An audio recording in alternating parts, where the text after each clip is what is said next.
to start the session with a new chapter, that is classification of elements. So this is our website classics.com. Once you go to practice, we have different packages available. Since now we are doing classes for NEET, we have to go to NEET Premium, and we are having revision notes as well as test series. You have test for each subject. You have n number of tests and one, that is 38 full test for your NEET full test. These are all subject wise. This is a complete test. Once you feel confident enough in each chapter, in each subject, that is physics, chemistry and biology, you are full free to take the complete test and analyze yourself where you are. Based on the score, you could be able to predict it. What are all the chapters you need to do revision? What are all the chapters you need to learn the concept once again so that your performance is the best? Let us start the chapter today, classification of element. If you look at the chapter based on the percentage basis, you could feel that it is just 2%, but the concepts which we study in this chapter, it is a base. The chapters which you are studying in class 11th, you are going to use it in your class 12th. Hence, the base will be from this chapter. There are many definitions and many concepts which we should understand before we go deep into the chapter. Hence, we cannot ignore this chapter.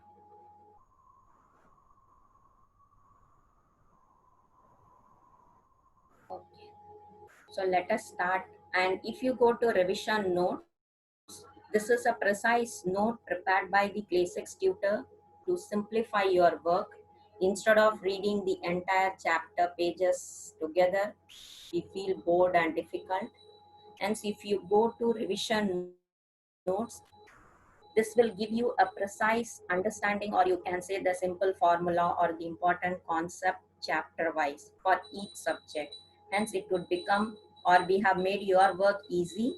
It would be very simple for you to revise that chapter and then you can take the test. So if you click on revision notes, it opens in a new tab, which I have already opened it. Today we are going to start the chapter classification of element and periodicity in properties. When we talk about classification of element and periodicity in properties, you would know that there are many trials and error it was done in order to analyze that what is the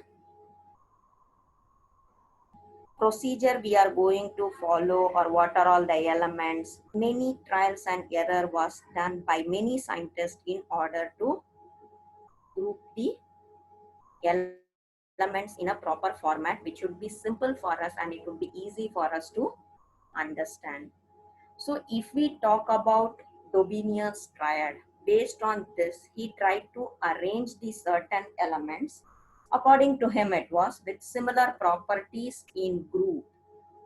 Similar properties in group, and that group was of 3 elements. 3 elements group with similar properties he collected, and he arranged that in such a way that atomic mass of your middle element, if I say element 1, 2 and 3, atomic mass of the middle element should be, or it can be nearly the same as the average atomic mass of first and the third. He tried to propose this triad and he was successful enough in preparing for few elements. But this also became a failure because for all the elements, he was unable to arrange based on the basis of similar similar properties in grouping them, whether their sum is going to be the average of the third one or not. So this was a failure. You could learn the limitations of your Dobinius triad.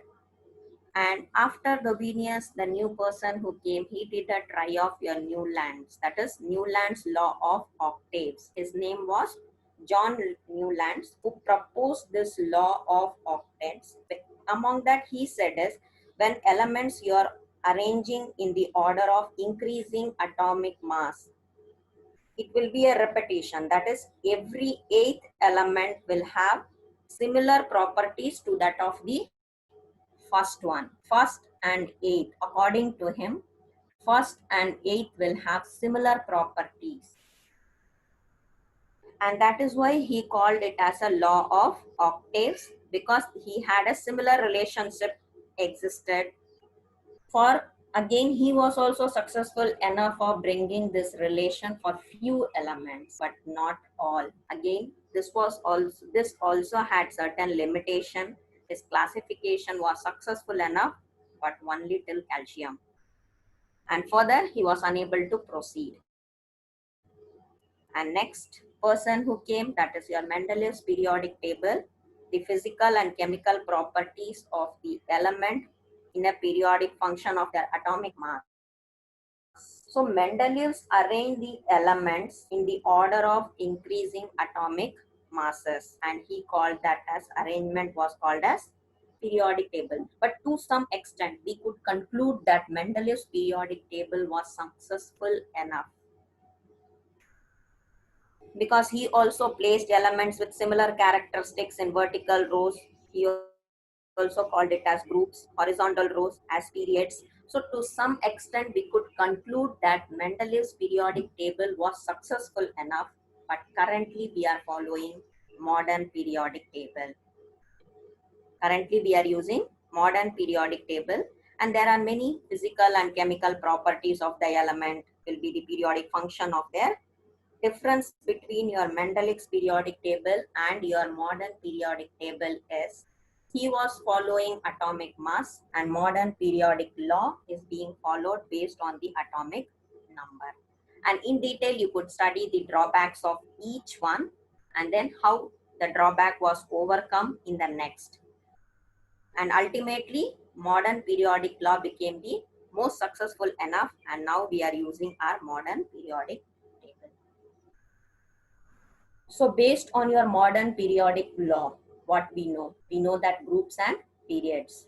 So vertical rows, we are going to call it as a group, and so total, if you are saying the long form of your periodic table, they are going to consist of your vertical rows, which we are naming it as a group.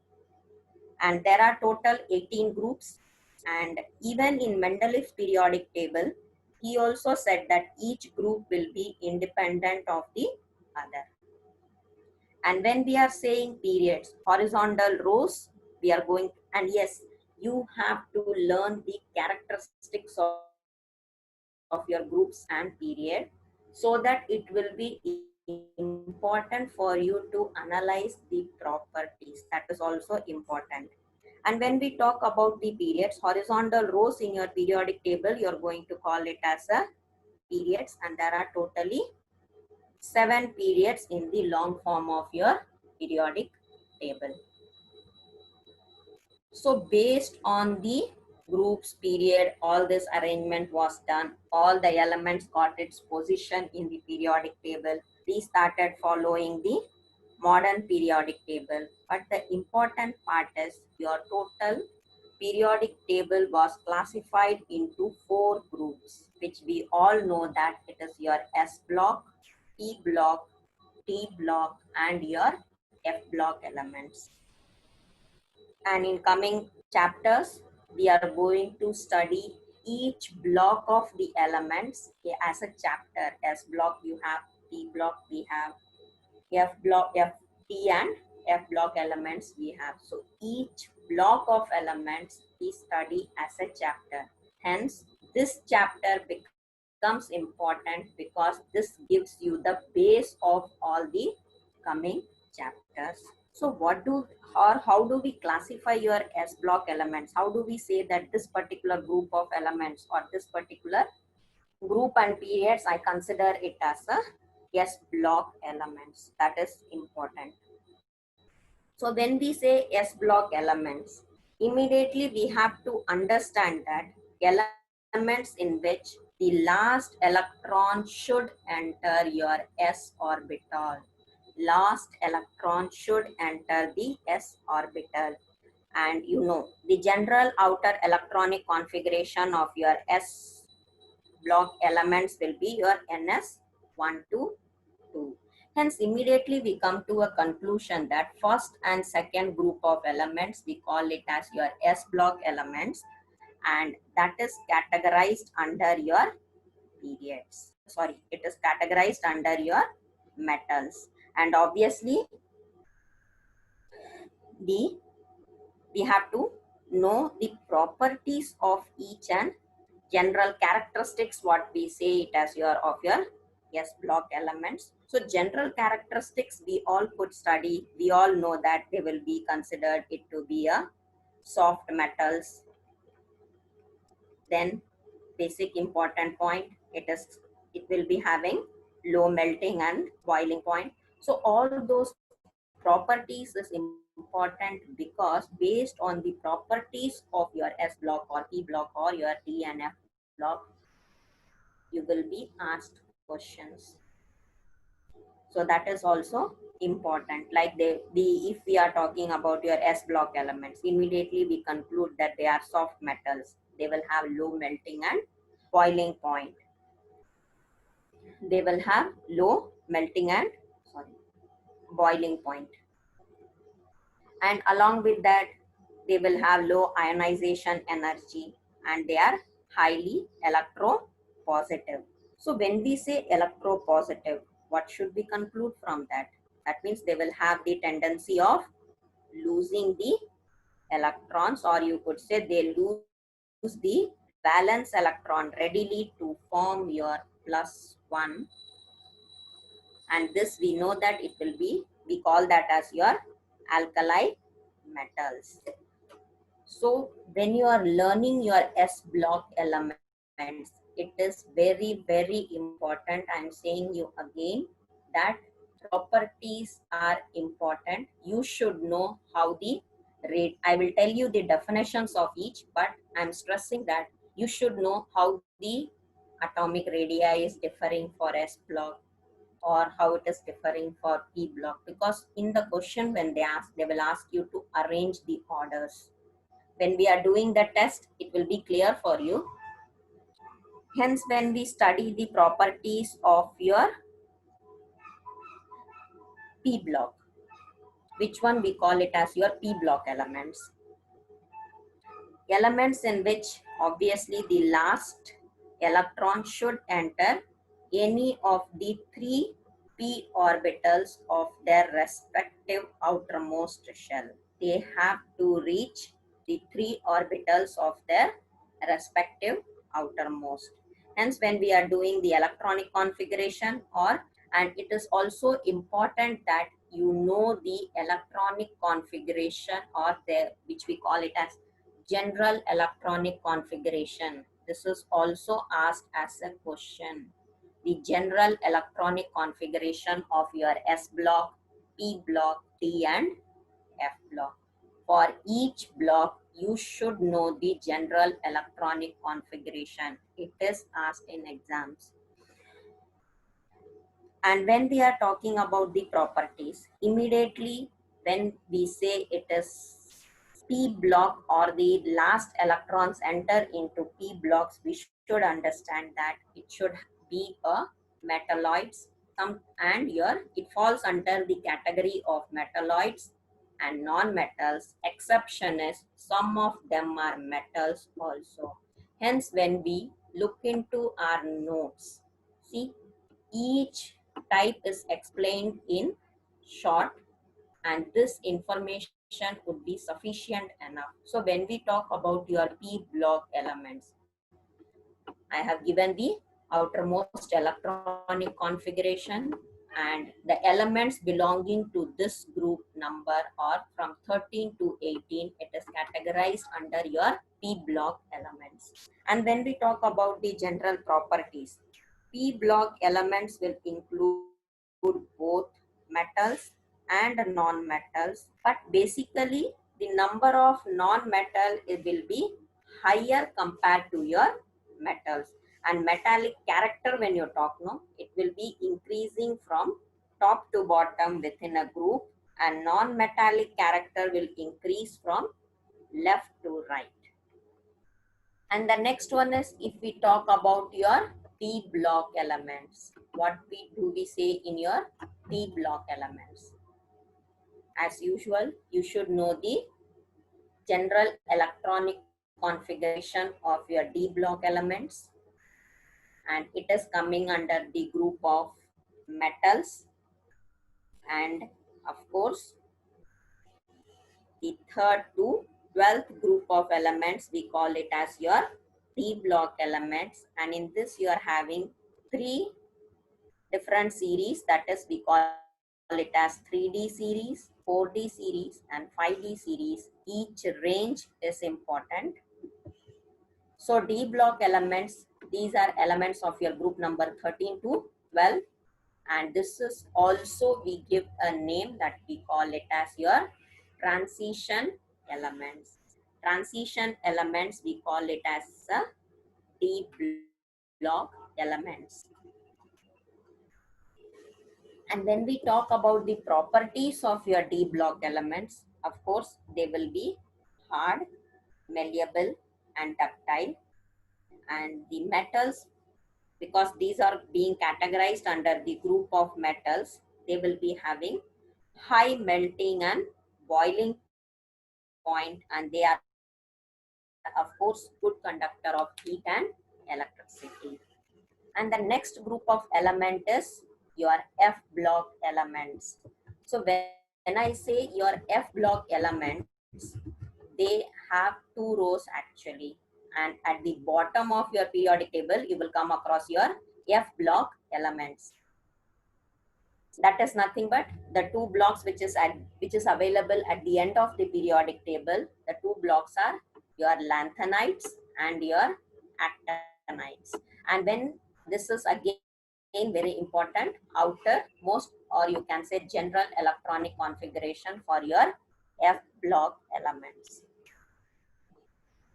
So when you study the properties of your F block elements, in that, it 4F series, it is considered to be your lanthanide elements, and total, if you count that, it is 14 elements. And your 5F series, the name given to that is actinides, and it is also, you can name that as your F block elements, or we call it as your inner transition elements. And of course, you have to learn the properties even for your F block elements. And basically, just like we grouped your S block to be metals, P blocks to be metals, sorry, non-metals and metalloids, your D block. In the same way, your F block elements are categorized to be radioactive elements. It is categorized to be the radioactive elements. So basically, from the beginning, we are saying, okay, S block is metals, P block is non-metals, or D block is metalloids, so and so we are saying. But we should understand that what is metals then? Or before we learn metals, I would like to tell you few definitions, that is atomic radii, covalent radii, ionic radii, and van der Waal radii. There is a relation with each other. So atomic radii, immediately when we say radius, so it is nothing but distance from the center of your nucleus. It is distance from the center of the nucleus to the outermost shell. Outermost shell. So center of the nucleus, when we say an outermost shell, that is, for example, if I'm saying this to be my nucleus and this is my outermost shell, hence this gap I will consider it to be my atomic radii. But yes, of course, we should also focus on the fact that it will be very difficult to find out the accurate size of these things, because the size of the atom will be too small and it is very difficult to isolate the atoms. And also you should remember that, based on, though we say it is very small, but it exists, hence you could never say that electron is never zero and it will never, even you can say that up to large distance it can travel, or all those conditions. And size of your atom will keep on changing from one bonded state to another. Therefore we have to consider the effective size instead of saying accurate size. When I say atomic radii, it is the effective one, and you cannot say that this will be the accurate one. In the same way, you will have covalent radii. How we conclude covalent radii? So covalent, already you be knowing covalent means sharing of electrons. So if I say two electrons, like for example, this is hydrogen and this is also hydrogen. So the distance between this one, so this you will say that atomic radius of H2. It is the distance between the center of the nuclei of your atom and mean position of the shared pair of electrons. So that we conclude it as to be covalent radii. Or in short, if you want to convey, you can say that covalent radii is nothing but it is 1/2 of your internuclear distance between the bonded atom. It is half of the internucleus distance between the bonded atoms. And the next one is ionic radii. Once again, you can say that it will be 1/2 of your internuclear distance between the bonded atom. But yes, when I say ionic, the distance between it should be cation and your anion. It becomes the distance between the cation and your anion in any ionic crystal. For example, you can say your NaCl. This if I say R, and this if I say to be your plus, so the distance you will say has to be ionic radius. And yes, your van der Waal radius, once again, it is the half of your internuclear distance between the adjacent atom, which is belonging to two different molecules. It is the distance between the adjacent atom of substance belonging to two different molecules.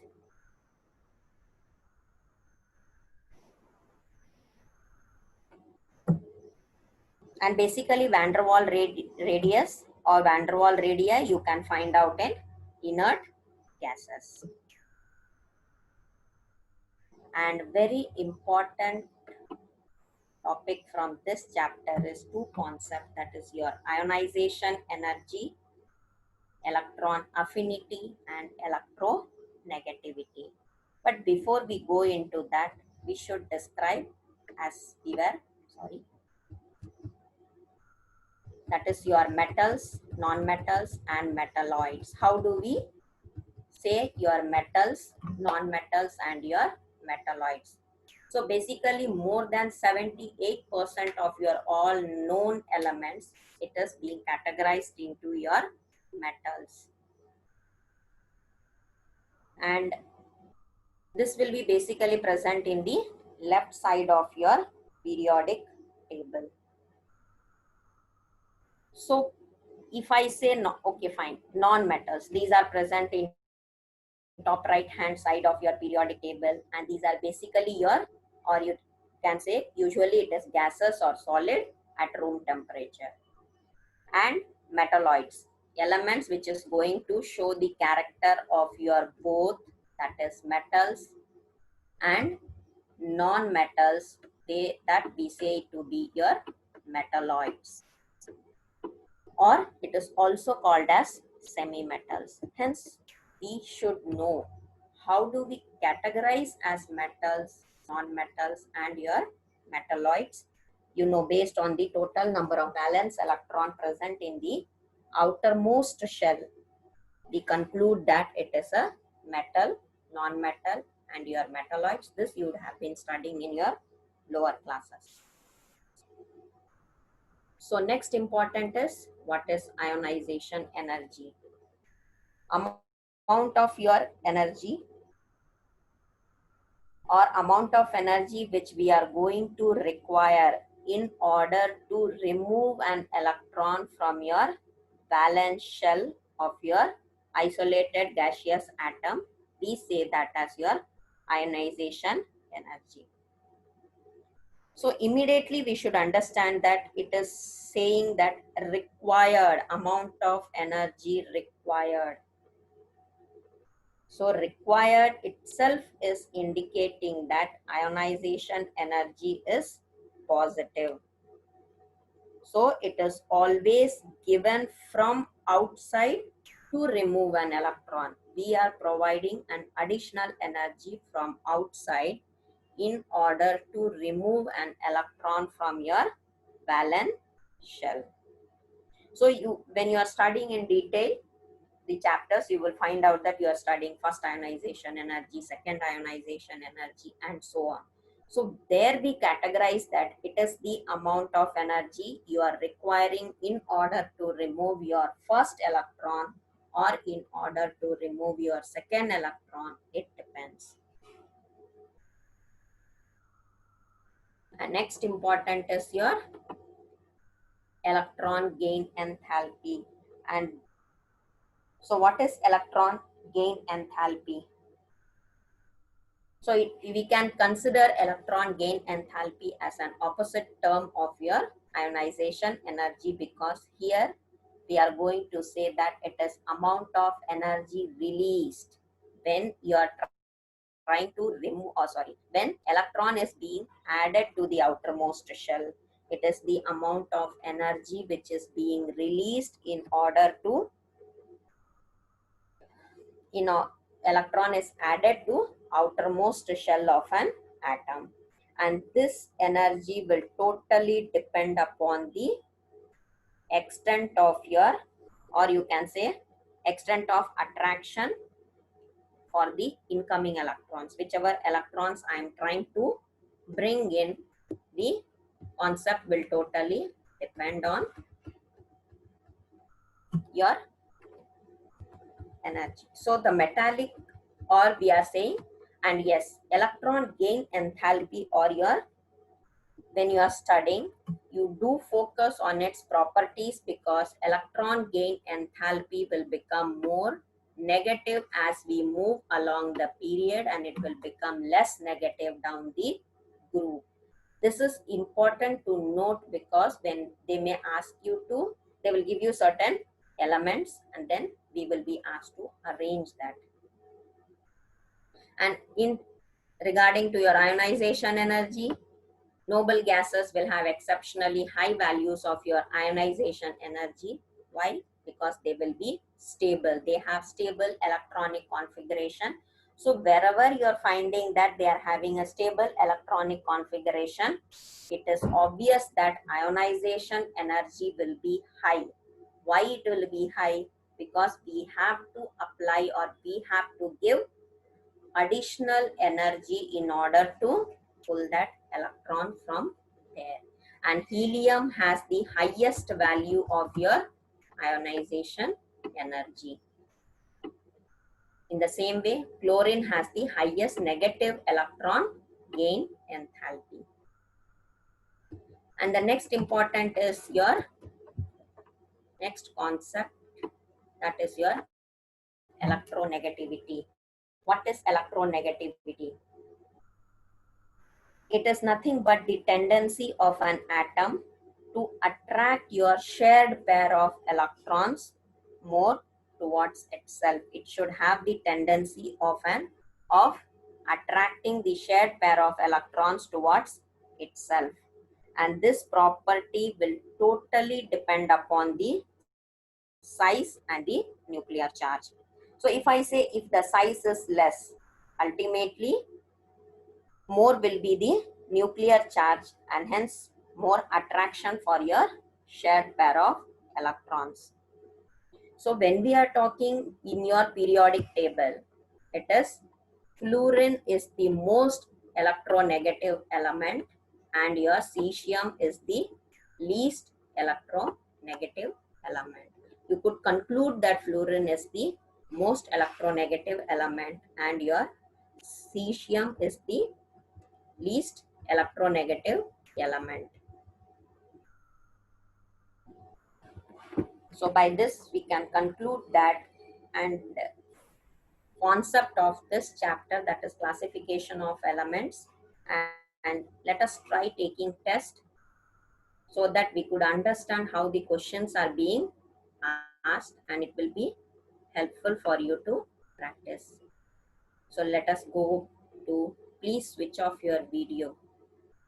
Let us go to chemistry, and today we are doing the chapter classification of elements. So let us pick a test from it. You could take each test n number of times so that it is helpful for you in order to practice and make yourself confident enough in that particular chapter. And students, it is not enough to view or to listen to one test. It is important that I am solving a test paper, you are listening to the solution, it is good. But it will be more full only when you try to take the test, when you try to solve the question, and wherever you are wrong, you can give n test. The result will give you the solution also so that you can rectify your mistake. It is very, very important that you take test, practice yourself and feel confident. So now let us do the first question. The first question they have given us is the first ionization potential in electron volt of nitrogen and oxygen atom are respectively given by. So let us solve it out.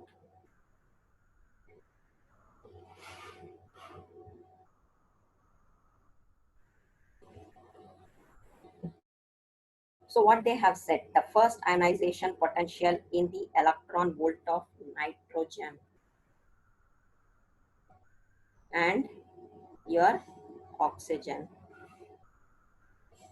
So when we do the electronic configuration of your nitrogen, 1s2, 2s2, 2p3, because you know that your atomic number of nitrogen is 7. And when I do for oxygen, it is 8. So you will get 1s2, 2s2, 2p4. So here when we say N is going to be more stable because it is half filled. It is half filled because you know p orbital can accommodate 6 electrons and here it is half filled. While discussing the concept, I already told you if it is fully filled or it is half filled, it is stability increases. Hence, you could say that here the stability of your nitrogen will be high. So if I look at the option, if I say stability is high, what did I tell you?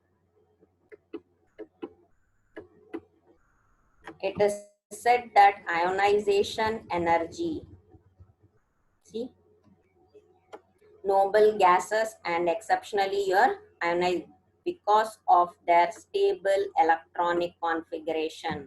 Stable electronic configuration. So when I look at these two options, which one has stable electronic configuration? Comparing nitrogen and oxygen here, nitrogen has stable high electronic configuration. Hence, you could conclude that if the stability is more, ionization energy you will require will also be more. So from the given option, if I check which is possible, A or D, both 14.6 done. But the second one, oxygen, it is less stable, that means it should require less ionization energy. That means my option A should be right, because here both is same value. And the other two option we neglect, because nitrogen should have high potential, right? So we can say that it is option A is correct. We can save and go to next. Here they are asking atomic radii of fluorine and your neon. Sorry, yes, fluorine and neon in angstrom units. Which one? So how they have given us option and value. Do we know how to calculate those value? No. So when we do the electronic configuration of your fluorine and your neon. So when I do, it is 1s2, 2s2, and it should be 9. That means you will get 2p5, 4, 5. Neon 1s2, 2s2, 2p6. So for which the radius value is high? It is of course your neon. So look at the option. In which option your neon should be higher? Correct? Neon should be higher. So in this option, whichever is having higher radius, the value should be high.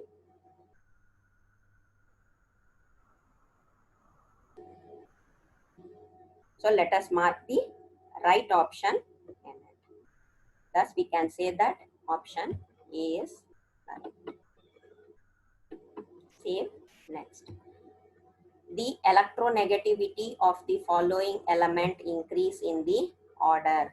As I told you while learning electronegativity, properties are very important to learn, and the order is also very important, whether it is increasing down the group or it is decreasing down the group, increasing along the period or decreasing along the period. That is very important to learn. Hence, it is a fact that electronegativity along a period and decreases down the group. So you could conclude that option C will be the right one. Save and go to next. The first ionization potential of sodium, magnesium, aluminium, and silicon are. They have asked us the order, that is first potential. See, sorry. Here we are having ionization potential. Options are for which it will be high. So from the given option, we have to come to a conclusion. Magnesium is having higher potential energy compared to aluminium, because your magnesium will have stable electronic configuration with your completely filled 3s orbital, whereas in aluminium, if you compare, the 3p orbitals will be incompletely filled. So you can conclude that your option A should be right, because we know magnesium is greater than your aluminium. Let us save and go to next. The statement that are true for the long form of periodic table, it reflects, this is a fact from the concepts of your, or from the properties of your modern periodic table, you can find out. So it reflects the sequence of filling of electrons in the order of sub-energy level S, P, D, and F. It is true. It helps to predict the stable valency state of the elements. Yes, this is also true. Hence, you can say that your both option 1 and 2 should be true, and that is in your option A. Because they have asked which are all true, that means your option 1 and 2 both are true. Let us save and go to next. Next comes is your correct order of your electron affinity. Again, I am stressing, I have told you that we have to learn the order of your electron affinity, increasing, decreasing, your ionization energy increasing, decreasing, important, because if you know those conditions, then only we will be able to attempt these type of question. So in halogen, your electron affinity will increase from fluorine to chlorine, and then it will decrease as the atomic size is increasing. So it is obvious that your fluorine has less electron affinity than your chlorine due to small size. So which one option it could be? Your option C, because here alone condition satisfied. But still you can say that electron affinity of your F is greater than those of your Br. So your option C should be right. Let us save and go to next. I think this is also the same question.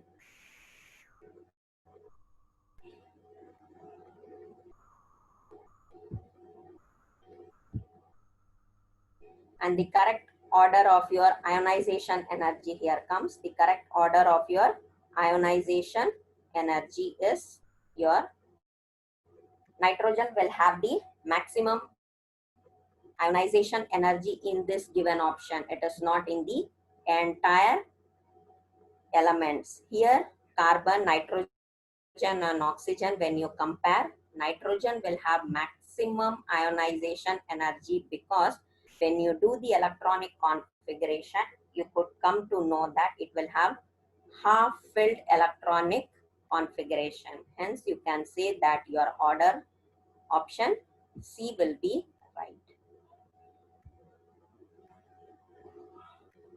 The correct order of ionization energy in your silicon.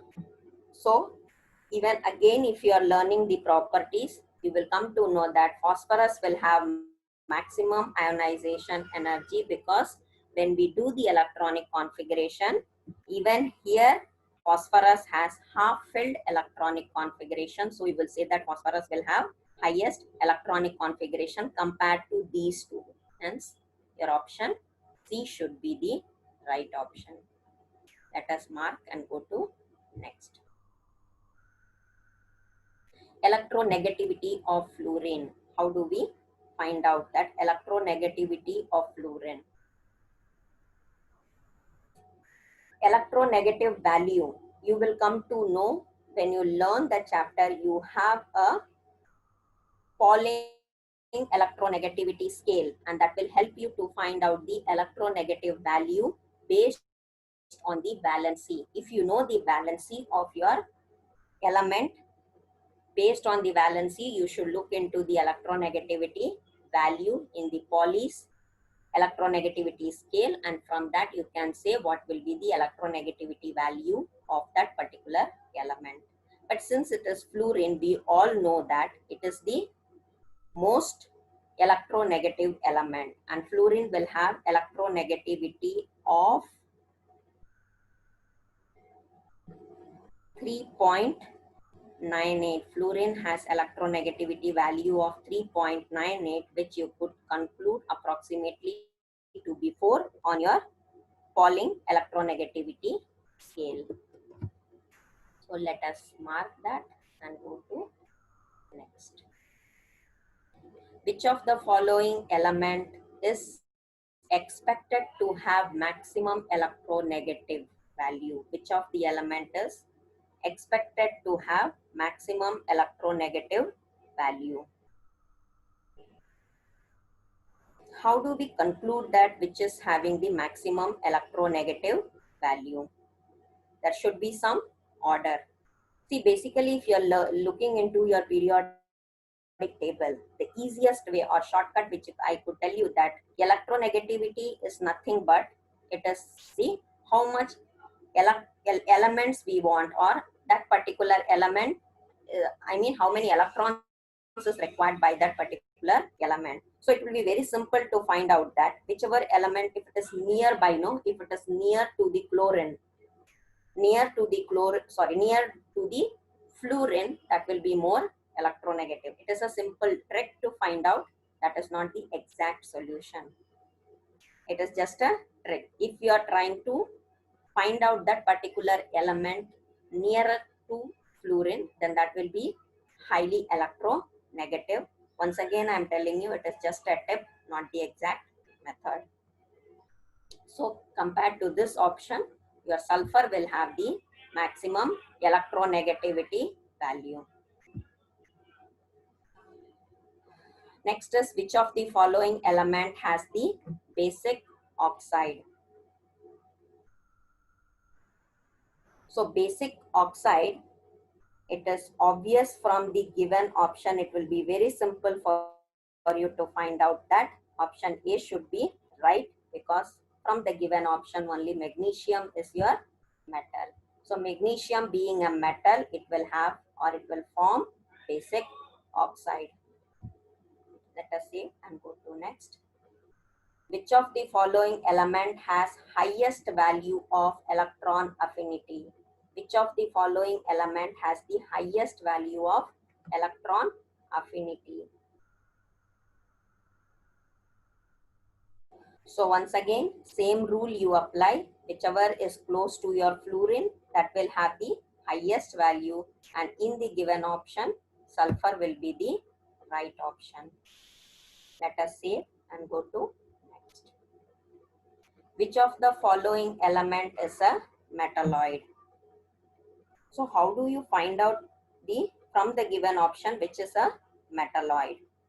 Always remember, when you do an electronic configuration, in order to say that it is a metalloid or a metal or a non-metal, if you do an electronic configuration for metal, the outermost electron should have 1, 2, 2, 3 electrons. In the outermost shell, you should have 1, 2, 3 electrons. Then you could say that it is a metal. If it is a non-metal, the outermost shell, it should have, that is 5 to 7 electrons.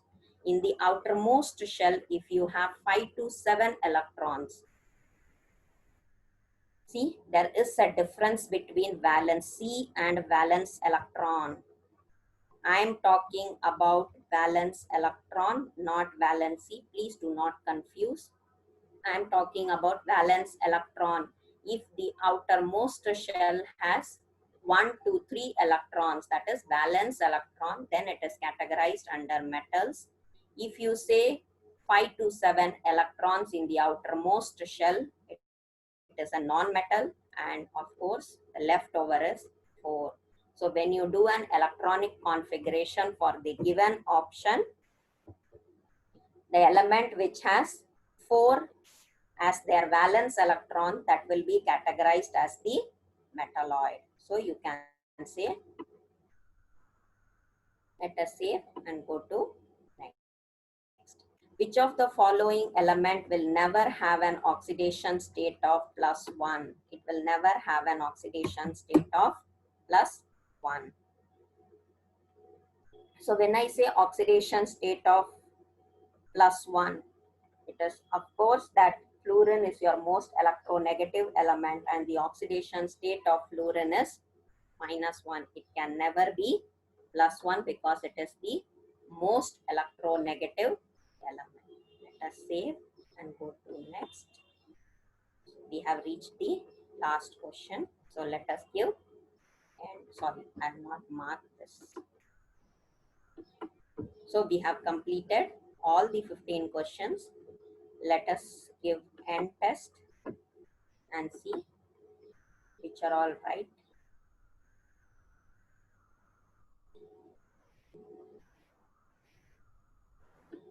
So when we are doing this, green indicates that all the answers are correct.